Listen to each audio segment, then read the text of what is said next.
My family only associates with professionals, not blue-collar workers, my hotel heiress girlfriend explained, after 18 months of me paying her $3,500 rent because her dad cut her off for dating me. So I did some research into this trust fund story. The truth made me rethink everything. I am Marcus 33M, and I own a plumbing business here in Connecticut. Started from nothing. Worked my ass off for 15 years. And now I am pulling in about $150K a year with 6 guys working for me. Not bad for a high school dropout who learned everything from YouTube and working with old-timers who took pity on me. My crew consists of good guys, Tommy, who has been with me for 8 years, Dave and his brother, Mike, plus 3 younger guys I am training up. We handle everything from residential repairs to commercial installations, and I am proud of what we have built together. 18 months ago, I met Victoria, 28F, at a coffee shop in downtown Hartford. She was having car trouble in the parking lot. Some fancy BMW that wouldn't start. I helped her jump it. We got to talking, and somehow this beautiful, educated woman wanted to go out with me. Felt like winning the lottery. Victoria comes from serious money. Her family owns a chain of boutique hotels across New England, the kind where rooms start at $400 a night. She went to some elite private school, then Harvard for her MBA. Everything I am not, basically. But for some reason, she seemed really into me. Said she loved how down-to-earth and authentic I was compared to the guys she usually dated. Here is the thing, though. 18 months later, I have never met her family, not once. Never been to a family dinner, holiday gathering, nothing. When I bring it up, she always has the same excuse. My family only associates with professionals. They are very traditional about social circles. At first, I thought she just needed time to warm them up to the idea. But it has been a year and a half. I have never even met her friends. When we go out, it is always to places where she is guaranteed not to run into anyone she knows. Different towns, hole-in-the-wall restaurants, never anywhere in her usual spots. The breaking point was 3 weeks ago. Her sister is getting engaged. Big fancy party at the family hotel. Victoria comes home excited, talking about the dress she is going to wear, how her whole family will be there. I am thinking, great. Finally going to meet everyone. I cannot wait to finally put faces to names, I said. Genuinely excited. Your mom sounds lovely from what you have told me. Victoria stopped mid-sentence. She had been showing me pictures of dresses on her phone, but suddenly the screen went black. Actually, Marcus, about the party. Something in her tone made my stomach drop. What about it? I think it might be better if I go alone this time. I stared at her. Alone. To your sister's engagement party? It is complicated. There is going to be a lot of family politics. And with everything that has been going on with Daddy, Victoria, we have been together 18 months. When exactly am I going to meet your family? She got that look she sometimes gets when she is trying to find the right words to let me down easy. Marcus, you would be uncomfortable around investment bankers and doctors. These people spend their evenings discussing portfolio management and medical research. What would you talk about? That hit me like a slap in the face. I put down my beer and looked at her. I don't know. Maybe the same things normal people talk about? Sports, movies, life. I run a business. Victoria, I am not some caveman who grunts and points. She immediately went into damage control mode. That is not what I meant. It is just, these are very traditional people, very formal. You would have to wear a tuxedo and make small talk about things like wine vintages and vacation homes in Martha's Vineyard. So teach me. I am not stupid. I know you are not stupid, baby. You are brilliant at what you do. But it is just different worlds. Trust me, you wouldn't enjoy it. I felt something shift in my chest, a cold realization that maybe I wasn't the problem here. Victoria, are you embarrassed by what I do for a living? No, of course not. I think it is amazing that you built your own business. But she couldn't look me in the eye when she said it. But here is what really messed with my head. Over the past 18 months, I have been helping Victoria out financially, a lot. She told me her dad cut her off from the family trust fund when we started dating because he disapproved of her dating beneath her class. Said he was trying to force her to come back to the family business and marry someone appropriate.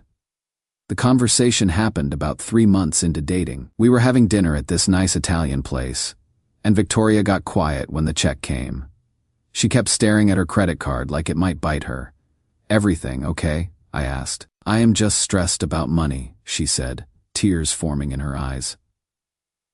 "Daddy found out I was seeing someone he wouldn't approve of, and he is threatening to cut off my trust fund. I might not be able to make rent next month." That hit me hard. Here I was, finally dating an amazing woman, and her family was punishing her for being with me. "How much do you need?" I asked. "I couldn't ask you to Victoria." "How much?" $3,500 for rent. Maybe another $1,000 for my car payment and credit card minimums. Just until I can sort things out with Daddy. I handed her my business card with my bank account written on the back. "Transfer what you need, we will figure it out." So I have been covering her rent. $3,500 a month for her apartment in West Hartford's nicest area. Her BMW payments, $850 a month. Her credit cards when she gets behind, usually another $1,000 or $2. Groceries, dinners out, weekend trips to Newport, and the Hamptons.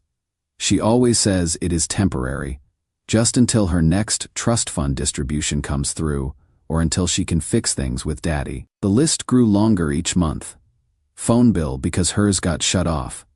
Insurance premiums, even her gym membership at some fancy country club. Every time, she would get tears in her eyes and say, "I hate that you have to do this. Once Daddy stops being stubborn, I will pay you back everything." I have kept track because I am not stupid, but also because I genuinely thought I was helping the woman I loved get through a rough patch. $65,000 over 18 months. That is a year of my mortgage payments.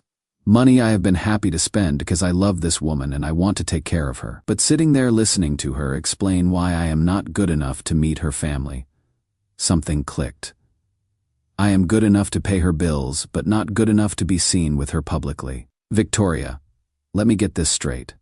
I have been supporting you for a year and a half because your family cut you off for dating me, but I am still not allowed to meet them." She got defensive real quick. Started crying, saying I was being unfair and putting pressure on her.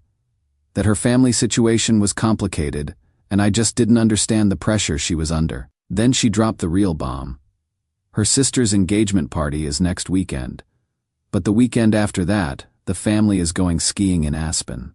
Victoria wants to go, but she is broke again and needs me to cover the trip expenses. "How much?" I asked. "Just the flight and hotel costs. Maybe $8,000? $8,000 for a trip I am not invited to be with family members who supposedly cut her off for dating me, but apparently not enough to stop taking lavish family vacations together." That is when I started really looking at this situation. How does someone who has been cut off from family money afford to go on family trips? How does someone who needs me to pay her rent still have access to family credit cards? I told her I needed to think about it carefully. She said fine, but the booking deadline was in 2 days, so I needed to decide fast. Guys, I think I have been played, and I think it is worse than just being kept secret from her family. Update 1 Wi-Fi was down all weekend at my place and I just got it sorted out.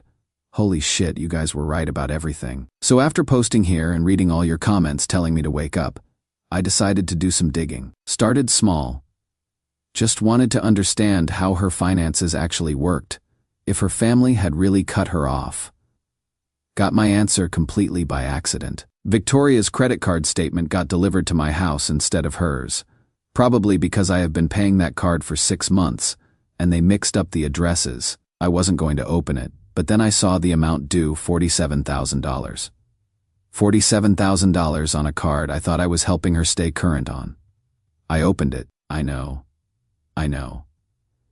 Not cool to read someone else's mail, but guys, this changed everything. The statement showed her trust fund payments. $8,000 every month, regular as clockwork, plus charges to what were obviously family credit cards. Different account numbers, but same billing address as her parents' house. The woman I have been supporting because she was cut off has been receiving more money per month than most people make. But that wasn't even the worst part. The charges told a story. Expensive restaurants I have never been to, shopping sprees at stores I have never heard of, hotel stays during weekends when she told me she was visiting her sick grandmother. I sat there in my kitchen at 6 a.m., coffee getting cold, adding up what I had spent on her bills while she was secretly spending $8,000 a month on herself. $65,000 of my money while she had access to nearly $150,000 of family money over the same period. I was so angry I couldn't think straight, but I forced myself to stay calm and plan this out. If she has been lying about the money, what else has she been lying about? My crew noticed something was wrong when I showed up to work that Monday. Tommy pulled me aside during lunch break. "Boss, you look like someone ran over your dog." "Everything. Okay? I think she has been lying to me about some major stuff. The one who has never come to any of our events, who you have been with over a year and we have never met." "Yeah, that one, boss." We didn't want to say anything, but that has always seemed weird to us. That conversation stuck with me. These guys had wives and girlfriends who were proud to be associated with what we do. Victoria had never once shown that kind of pride, so I did something I never thought I would do. I hired a private investigator, cost me $500 for a week of surveillance, but I had to know the truth. The Pie followed her for 3 days. Want to know where she went? Her family's country club. Twice. Her family's corporate office building on Farmington Avenue, and lunch with her mom at some place called the Capitol Grill that costs more for one meal than I spend on groceries in a week. This woman has been playing me for 18 months. There was no family disapproval, no being cut off, no trust fund suspension. Her family doesn't even know I exist. When the Pie asked around, he is good at his job, knows how to get information without being obvious. He found out Victoria tells her family she is taking a break from serious dating and focusing on her career. Meanwhile, she has been draining my bank account while living off family money. I confronted her that night, showed her the credit card statement, asked her to explain the trust fund payments and family charges. You know what she did? She started crying, said I was violating her privacy by reading her mail, said the trust fund was complicated and the payments were irregular. Started talking about family pressure and how I didn't understand what it was like growing up wealthy. Then she hit me with the manipulation I should have seen coming. She needed money for therapy to work through her family issues. $5,000 for intensive counseling to help her stand up to her father so we could be together openly. Looking back now, I can't help but think I was a complete idiot. Honestly, it's like I was under some kind of spell because no sane person could have been that stupid. I was so confused and still processing everything that I actually gave her the money. $5,000 for therapy sessions that, according to the PI hired to follow up, never happened. The Pie couldn't find any record of her attending counseling anywhere in the area, but he did find something else that is going to blow your minds. Update 2: been dealing with car trouble all week. Transmission finally gave out on my work truck, and I have been scrambling to keep jobs running with rental vehicles. Finally got time to sit down and write this update. You guys are not going to believe what the Pie found when he kept digging. Remember how I thought Victoria was just lying about family money? Turns out that was just the beginning. The Pie followed her for another week after the therapy scam. What he discovered destroyed every assumption I had about this relationship. Victoria has been in a full relationship with another guy this entire time. His name is Preston. He is an investment banker with some firm downtown. And according to the PI's research, Victoria's family thinks he is her only boyfriend. I know many of you are wondering why she said she wasn't dating anyone before. Yet her family somehow knew she had a boyfriend. Well, honestly, I don't really get it either, but whatever. Maybe she told them later, right? This isn't like she cheated once or twice. This is a complete double life. While I am at home thinking we are building something together, she is living a whole separate relationship with this dude. The evidence was devastating. Photos of them at restaurants, where she told me she was having dinner with girlfriends. Pictures of them at family events during weekends when she said she was dealing with family drama alone. Even photos from that Aspen trip I paid for, the one she took to smooth things over with her family. She wasn't smoothing anything over. She was on a romantic ski vacation with Preston while I funded the whole thing. But here's the part that made me physically sick. the apartment I have been paying rent on. That is where she brings Preston. My money has been subsidizing their relationship the entire time.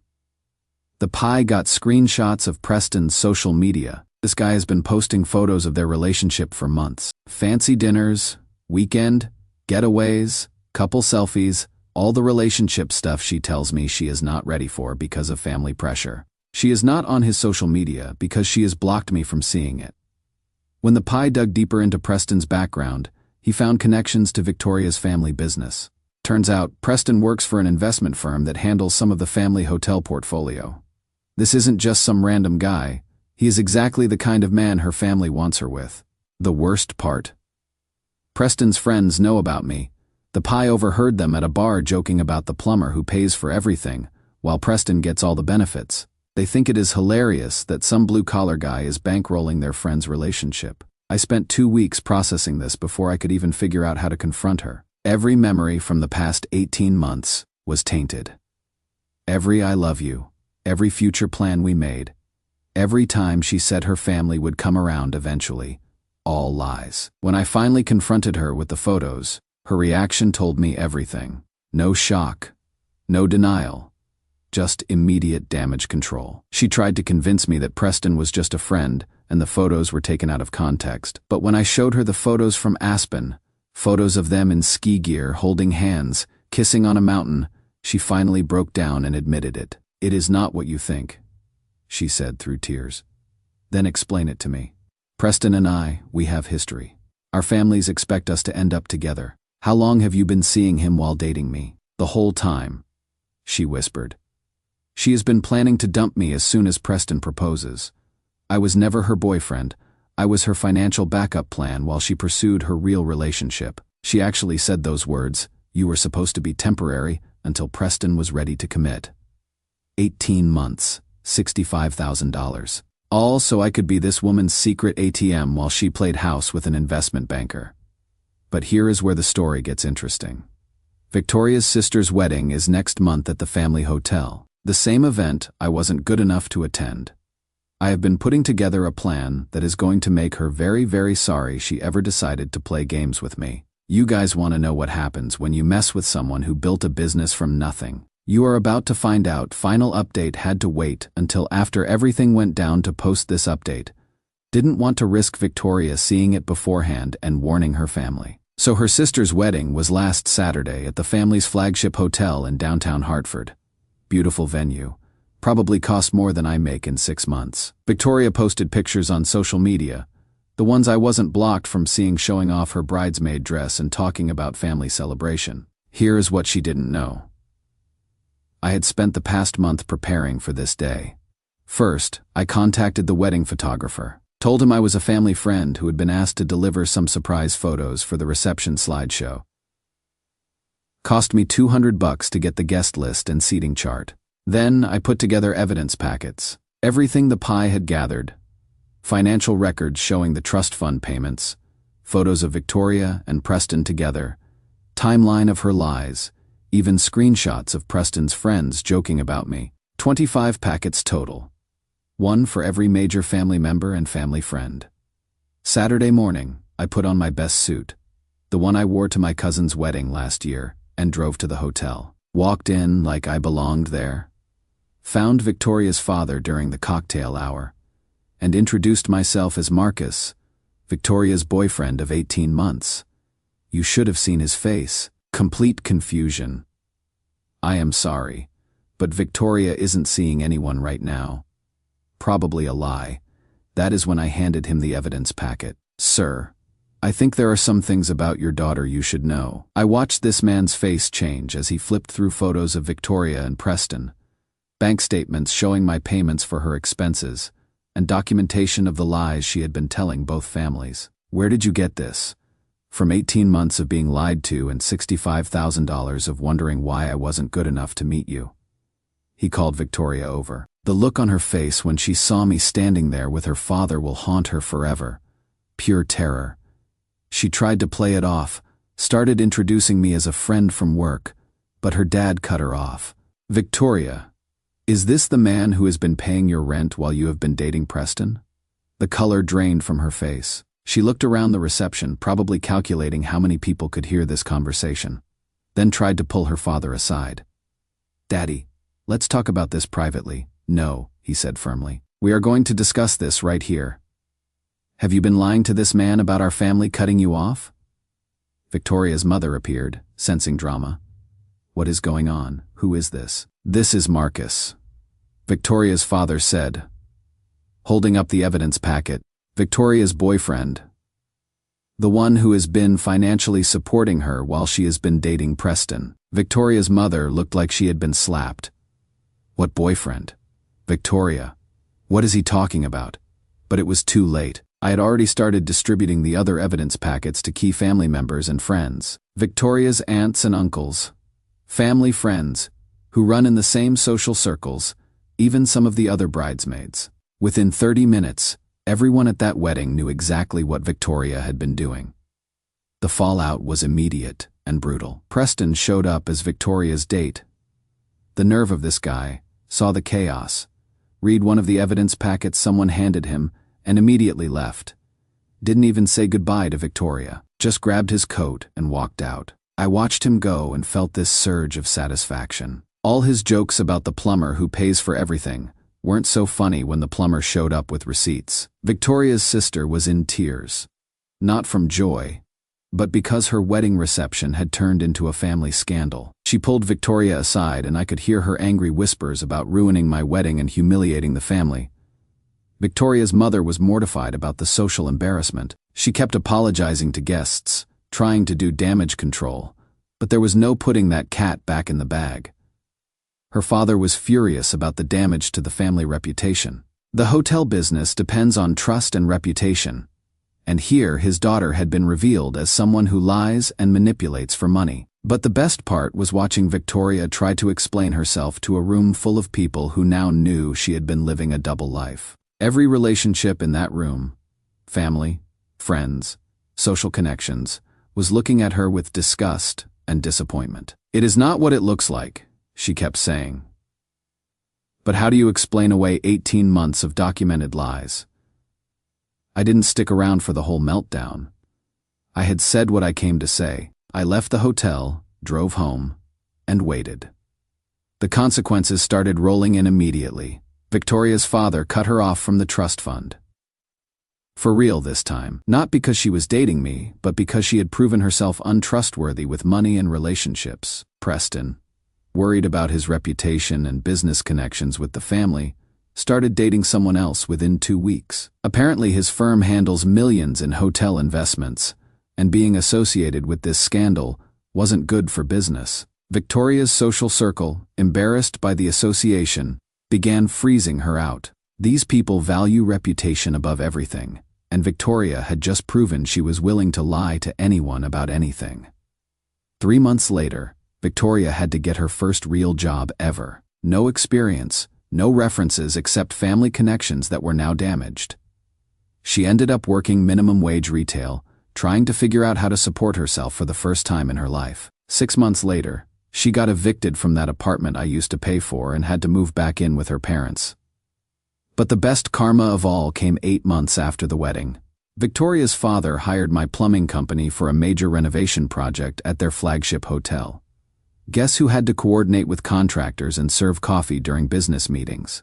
That is right, Victoria.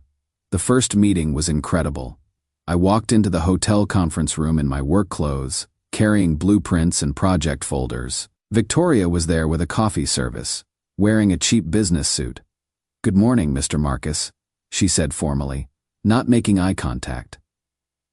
"Coffee, thank you," I replied, equally professional. "Black. No sugar." Her hands shook slightly as she poured. Here was the woman who was too embarrassed to introduce me to her family, now literally serving me coffee while I discussed 6-figure projects with her father. The woman who once called me unsuitable for her social circle now had to schedule around my availability and accommodate my crew's needs. Last month, I used the evidence from the pie to file a civil lawsuit for financial fraud. My lawyer says I will probably recover about $50,000 of what she stole from me. Victoria tried to apologize once, about 6 months ago, sent me a long text about how she had made mistakes and learned from the experience. I screenshot it and showed my new girlfriend Amanda, a nurse who is proud to introduce me to everyone she knows, and we both had a good laugh. Amanda's completely different from Victoria. She came to our company Christmas party and spent the evening talking to my crew's wives. She posts pictures of us together on social media. Her friends all know about my business and think it is impressive that I built it from nothing. She has never once made me feel like I needed to hide what I do. Some people see you as a bank account instead of a partner. Victoria spent 18 months proving she was one of those people. Now she gets to spend every business meeting remembering what it costs to treat someone like an ATM while being ashamed of their worth and success. Never let anyone profit from your kindness while disrespecting your value. You deserve someone who sees your success, not someone who hides your worth while stealing your money. Trust your instincts when something feels wrong. They usually are.